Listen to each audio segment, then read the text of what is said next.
നമസ്കാരം, ഞാൻ Maria. Chemmanur international jewellers Kaumudi ഹെഡ്ലൈൻസിലേക്ക് സ്വാഗതം. Powered by ARMC. പ്രഖ്യാപനങ്ങൾ പഴയപടി. യാത്രാ നിരക്കും ചരക്കുകൂലിയും ഉയർത്താതെ അടിസ്ഥാന സൗകര്യ വികസനത്തിന് ഊന്നൽ നൽകി കേന്ദ്ര റെയിൽവേ ബഡ്ജറ്റ്. പ്രധാന പദ്ധതികളോ പ്രഖ്യാപനങ്ങളോ ഇല്ലാത്ത ബഡ്ജറ്റിൽ വരുന്ന സാമ്പത്തിക വർഷം പ്രതീക്ഷിക്കുന്നത് 1,84,820 കോടി രൂപയുടെ വരുമാനം. 2800 കിലോമീറ്ററിൽ പുതിയ പാതകൾ നിർമ്മിക്കും. അധികവും വടക്ക് കിഴക്കൻ സംസ്ഥാനങ്ങളിലേക്ക്. ചരക്കു നീക്കത്തിന് തുറമുഖങ്ങളെ ബന്ധിപ്പിച്ച് കൂടുതൽ പാതകൾ. 2020ഓടെ ആളില്ലാ ലെവൽ ക്രോസുകൾ പൂർണ്ണമായും ഒഴിവാക്കും. ട്രെയിനുകളുടെ വേഗത 130 കിലോമീറ്ററിലേക്ക് ഉയർത്താൻ പ്രത്യേക പദ്ധതി.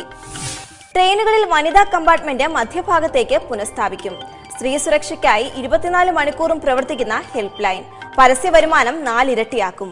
തിരക്കേറിയ റൂട്ടുകളിൽ രാത്രികാല ഡബിൾ ഡെക്കർ സർവീസുകൾ. ദീർഘദൂര യാത്രക്കാർക്ക് ആശ്വാസമായി ദീനദയാൽ കോച്ചുകൾ. കഴിഞ്ഞ കൊല്ലത്തെ ആധുനികവൽക്കരണ നടപടികളുടെ ആവർത്തനമായ ബഡ്ജറ്റിൽ പുതിയ ട്രെയിനുകൾ സംബന്ധിച്ച് പ്രഖ്യാപനമില്ല. റെയിൽ മന്ത്രി സുരേഷ് പ്രഭു അവതരിപ്പിച്ചത് സാധാരണക്കാരോടുള്ള പ്രതിബദ്ധത തെളിയിക്കുന്ന ബഡ്ജറ്റ് എന്ന് പ്രധാനമന്ത്രി. കേരളം ഹാപ്പിയല്ല. മോദി സർക്കാരിന്റെ രണ്ടാം റെയിൽ ബഡ്ജറ്റിൽ കേരളത്തിന് നിരാശ. പുതിയ ട്രെയിനുകളും പദ്ധതികളും അനുവദിക്കുമെന്ന് പ്രതീക്ഷിച്ച ബഡ്ജറ്റിൽ സംസ്ഥാനത്തിന് കിട്ടിയത് തിരുവനന്തപുരം ചെങ്ങന്നൂർ സബർബൻ പദ്ധതിയും അടിസ്ഥാന സൗകര്യ വികസന ഫണ്ടുകളും. തിരുവനന്തപുരം ഡൽഹി യാത്രാ സമയം 8 മണിക്കൂർ കുറയ്ക്കും. തിരുവനന്തപുരം കന്യാകുമാരി പാതയ്ക്ക് 29 കോടി അനുവദിച്ചപ്പോൾ നഞ്ചൻകോട് നിലമ്പൂർ പാതയ്ക്ക് നീക്കിവെച്ചത് 600 കോടി. കണ്ണൂർ മട്ടന്നൂർ പുതിയ പാതയ്ക്ക് 400 കോടി. ഷൊർണൂർ നിലമ്പൂർ കൊല്ലം പുനലൂർ പാതകൾ വൈദ്യുതീകരിക്കുമെന്നും ബഡ്ജറ്റിൽ പ്രഖ്യാപനം. രാഷ്ട്രീയം കോടതിയോട് വേണ്ട. ലാവ്ലിൻ കേസിൽ സർക്കാരിന് തിരിച്ചടി. പിണറായി വിജയനെതിരെ CBI നൽകിയ റിവിഷൻ ഹർജി വേഗത്തിലാക്കണമെന്ന സർക്കാർ ആവശ്യം ഹൈക്കോടതി തള്ളി.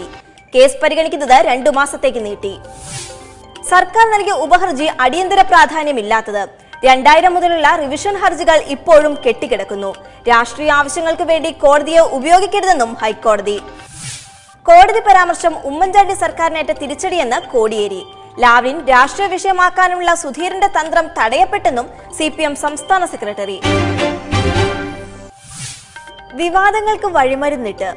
JNU വിഷയത്തിൽ പാർലമെന്റിൽ ഭരണ പ്രതിപക്ഷ ഏറ്റുമുട്ടൽ തുടരുന്നതിനിടെ പുതിയ വിവാദങ്ങൾക്ക് വഴിതെളിച്ച് P. ചിദംബരം. പാർലമെന്റ് ആക്രമണ കേസിൽ അഫ്സൽ ഗുരുവിന്റെ പങ്ക് സംശയാസ്പദമെന്ന് മുൻ കേന്ദ്രമന്ത്രി. പരാമർശം ദേശീയ മാധ്യമത്തിന് നൽകിയ മുഖാമുഖം പരിപാടിയിൽ. കേസിൽ അഫ്സൽ ഗുരുവിന് നൽകേണ്ടിയിരുന്നത് പരോളില്ലാത്ത ജീവപര്യന്തം. JNU വിഷയത്തിൽ വിദ്യാർത്ഥികൾക്കെതിരെ രാജ്യദ്രോഹ കുറ്റം ചുമത്തിയത് അന്യായമായ നടപടി. ഇത് കോടതിയിൽ തള്ളിപ്പോകുമെന്നും ചിദംബരം.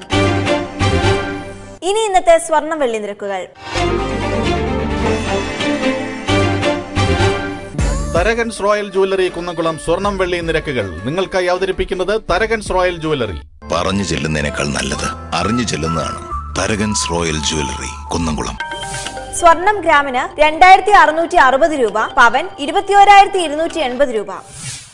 വെള്ളി ഗ്രാമിന് 40.24 രൂപ. തരകൻസ് റോയൽ ജ്വല്ലറി കുന്നംകുളം സ്വർണം വെള്ളി നിരക്കുകൾ നിങ്ങൾക്കായി അവതരിപ്പിച്ചത് തരകൻസ് റോയൽ ജ്വല്ലറി. പറഞ്ഞു ചെല്ലുന്നതിനേക്കാൾ നല്ലത് അറിഞ്ഞു ചെല്ലുന്നതാണ്. Tharakans royal jewellery Kunnamkulam. Chemmanur international jewellers Kaumudi headlines powered by ARMC സമാപിക്കുന്നു. അടുത്ത ഹെഡ്ലൈൻസ് 1 മണിക്കൂറിന് ശേഷം. നമസ്കാരം.